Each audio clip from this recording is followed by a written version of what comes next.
Hi guys! Welcome back to my YouTube channel. This is me again, Eva. And for today's video, ngayon pa lang ako nakapag-upload ulit guys since our last video about my acne breakout. Sabi ko doon, mag-update ako after a week kung ano ang progress sa binigay or nireseta ng derma sa aking acne. Pero ngayon, 1 month na siya. Hindi na lang ako nag-shoot kaagad kasi nga na-busy. Tapos, guys, napansin ko na sa talaga, yung after 1 week is very early talaga siya. Kahit anong gamot na iti-take mo or ilalagay mo, matagal pala talagang nawawala ang mga acne vulgaris, guys. So, naisipan ko na later na lang yung may visible na talaga siya na result or kapag na lang siguro, yung marami na yung nagamit ko sa binigay ni Doc. Sinunod ko talaga yung ni Doc, yung kaniyang instruction at mga pinagamit sa akin. Ngayon is August 26. So, nagpa-derma ako last July 15. So, more than a month na siya. Nagamit ko ang product is mga July 15. Ayan. So, ngayon, magbigay lang ako. This is a short video na magbigay ako ng update kung ano na ang nangyari sa aking mukha. So, kung makita nyo, guys, last month, ito yung mga nangyari sa aking mukha, guys. Grabe talaga yung paglabas ng aking mga acne. Merong mga maliliit, merong mga nodules, may mga nakalutang, meron mga nakakulob. Tapos, ang tagal talaga nilang namamatay. Kahit ano na lang yung mga product na ginamit ko. So, nag-stick ako sa instruction ni Doc Derma ko kasi dito ako sa Davao City. So, nag-stick ako sa kanyang instruction na mamit ng binigay niya na walang odor na sabon. Hindi pa talaga siya totally 100% na naging okay. For me, parang nasa siya, nasa mga 90% pa lang.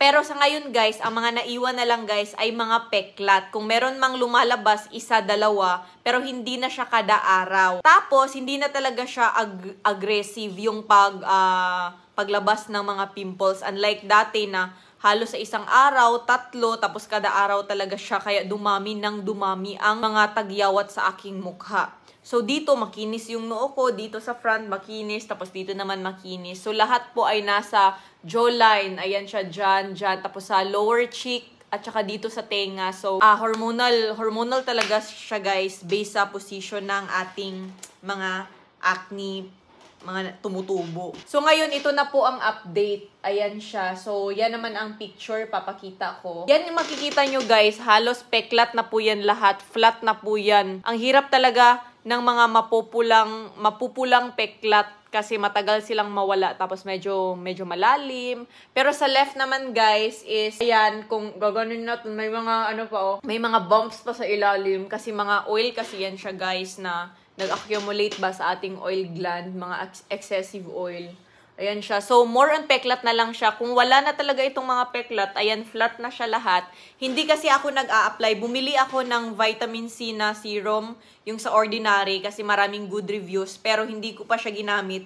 Kasi natakot ako na maglagay ng another product or other product na naman sa mukha ko. So, hayaan ko na lang yung peklat. At least, peklat na siya. Pero ang sarap talagang lagyan ng mga serum na vitamin C kasi para mas mabilis siyang mag-lighten. Pero naisip ko kasi baka mag-interact na naman yung mga products. So, stick muna ako sa pinagamit ni Doc sa akin. Kasi baka may mga lalabas na naman kapag try na naman ng another product, another brand yung aking mukha. So, lahat na mga ginamit ko ngayon ay siya, mild. So, yan po ang update. Mga peklat na lang po siya. So, hindi ko muna siya lalagyan ng kahit anong pangpalighten ng peklat kasi andito lang naman ako sa bahay. So, ang ginamit ko guys, i-share ko lang sa inyo. Hindi to siya nabibili sa kahit saan. So, ayan siya. Basta any sabon. Ang advice naman ng derma is any sabon po na hindi matapang at walang amoy. Dapat mga mild siya, mga unscented, mga hypoallergenic na sabon. Any sabon lang. No need namang bibili talaga kayo sa sa product ng derma. Basta ang pinaka dyan is dapat mild. So dahil may binigay sa akin at affordable lang naman kaya ginamit ko na. Tapos after magsabon twice a day ng ganyang sabon guys is dapat po akong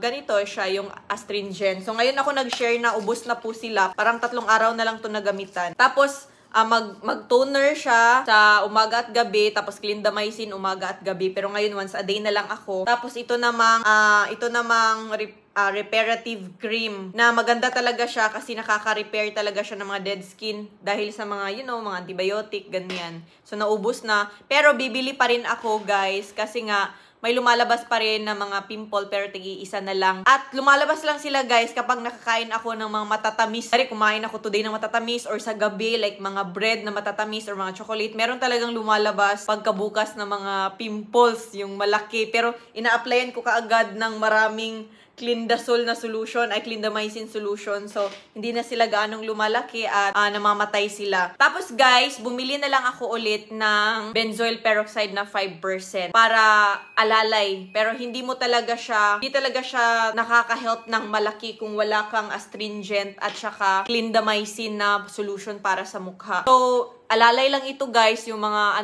pang spot-spot lang na application para madaling mamatay. Pero, kasi parang nakaka-irritate siya ng skin. Pero nawawala lang naman after mga 3 days. So, ayun ang update sa aking mukha after 1 month using sa binigay ni Doc. Kung hindi ako gumamit ng antibiotic na clindamycin solution, tapos mga astringent. Ito kasi nga astringent, guys. Pang minimize siya ng mga lumalaki na mga oil gland dahil sa excessive na oil sa ilalim ng skin. Ito ang purpose. At ito naman, antibacterial, syempre, clindamycin. At ito naman, pang-repair sa outer layer ng skin. Kasi, medyo, alam mo na, magda-dry kapag marami kang ina-apply. So, maganda ito siya kasi nakaka-help din siya na nawala yung mga iba kong peklat. So, ayun lang. So, ang pinaka-purpose ng video to is magbigay ako ng update at mag-advise na huwag gumamit ng kahit anong mga product, lalo na yung mga scented kapag nagbe-breakout kayo. So, maghanap lang kayo ng mga mild na sabon, lang mga amoy na sabon, tapos mag-stick lang sa kung ano yung ginamit ninyo. Pero pag walang effect, guys, sabili kayo ng bili, magpa-check up na lang para makatipid. So, ayun, hindi na sila